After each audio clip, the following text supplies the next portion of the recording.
dealing with. And, there's other people like that weigh in too. But that's the whole purpose of the book, to try to wake up the perception, wake up the common man on the street that, guys, something's going on right under our noses. It's not going away. We need to have a dialogue. We need to discuss this stuff. What is this really going to happen? And in the book that I wrote previously to this, Politics, Prophecy, and Supernatural, the subtitle is called The Coming Great Deception and the Luciferian Endgame. And in that book, I lay out very clearly what I believe the endgame is. And it's very similar to the ending of the Indiana Jones Crystal Skull movie. When that huge mothership, when you see something like that, it's overwhelming. It will change your worldview. And is that the coming great deception that ancient manuscripts warn us of?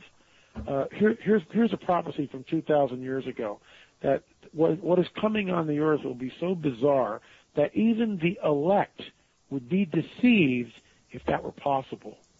So what is coming, guys, is literally, in the words to quote Ricky Sorrell, one of the Stevensville UFO witnesses, overwhelming. When you see it, it's overwhelming. You're going to have to fight your brain because you're going to want to believe the lie. You're going to want to believe it. Speaking of lies, I've been reading some of your stuff on the unholy deception. Sure.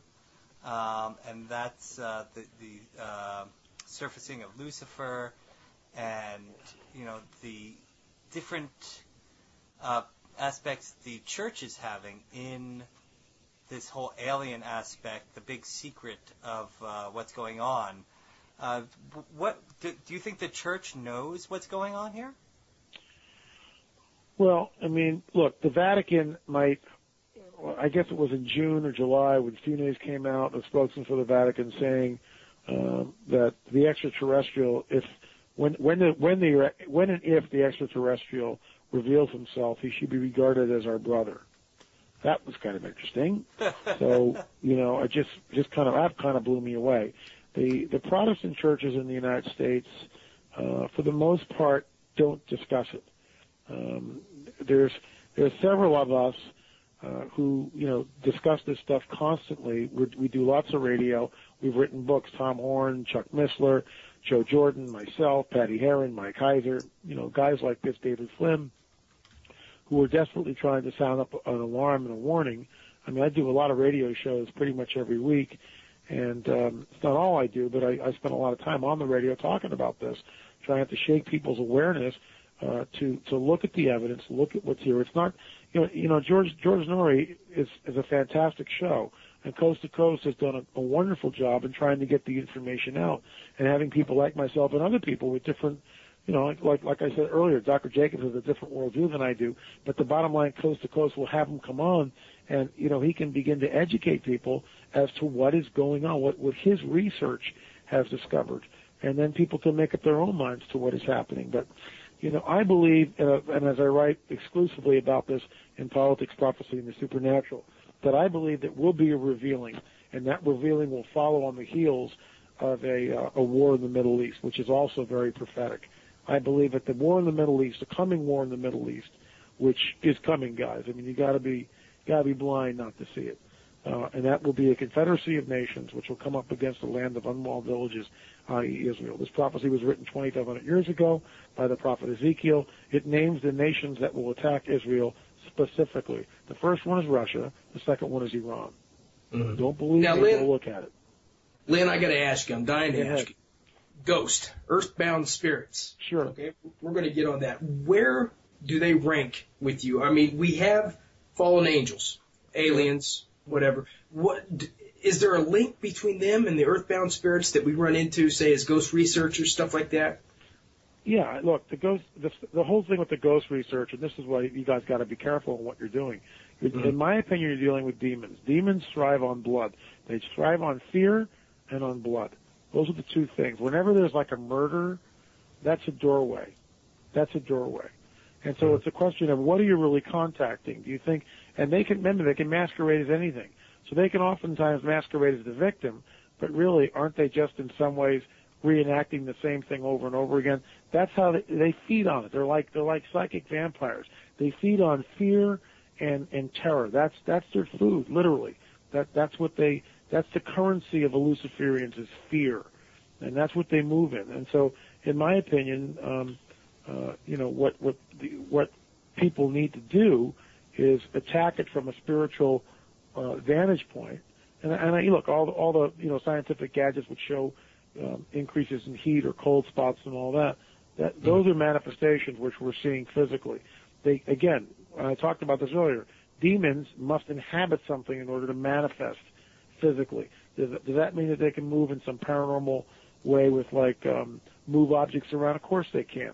With it takes a lot of strength for them to do that, to begin to move objects or stuff like that. But all that, they can do that. But for them to really manifest, really inhabit this dimension and move in this dimension and interface with us, they need to inhabit something. And see, that's the danger. When you get these people that go out and look for these things, you really need to protect yourself, because you can open yourself up to something that you don't want. Well, that's one of the arguments Sean and I have all the time. We love fighting about the Ouija board, because right. I honestly think the Ouija board is a piece of wood. It's not a dangerous thing, but when people use it, they allow themselves to be opened up to things that they're not ready for. Yeah, the Ouija board is an occult tool, and it makes you wonder, why is it still being made? Who's behind this thing? And look, my encounters with it, and this was many, many, many, many years ago. We had the 3 or 4 of us. We were in my friend Cliff Eberhardt's bedroom, and I was probably about 16, 17, and we watched a black hole open in the wall right next to us. We all just absolutely fled the room. We were just terrified. We contacted something, and the one guy who was with us was actually into demonology at the time, and he spoke the word Ashtaroth. Now, I've studied this since then. I was 16. I wasn't into this at all. But, I know who Ashtaroth was, or, and worship literally as one of the Babylonian gods. In fact, they would sacrifice the children, the babies, and they would heat up this huge bronze statue and place the live baby, infant, in the arms of this heated statue and sacrifice it. That's who Ashtaroth was. And so we were evoking this demon, and things started to happen. So yeah, the Ouija board to me is not something to play with. Avoid it at all costs. Now, do you believe in God, like Christ and God, Lynn? Can you answer that? Do I believe in Yeshua HaMashiach, Jesus the Messiah? Yes, sir. Yeah, absolutely. But okay, now I was wanting to ask you, what do you think these beings are? Do you think they're I know we was talking about the aliens being sort of fallen angels. What classification would God be? Is he like a different dimensional being, or? Well, here's the deal. When you look at what Jesus did, and I actually wrote about this in the back of the alien interviews. It's kind of what there's 2 things I base it on. One thing is I base it on the accounts, the biblical accounts, the stories.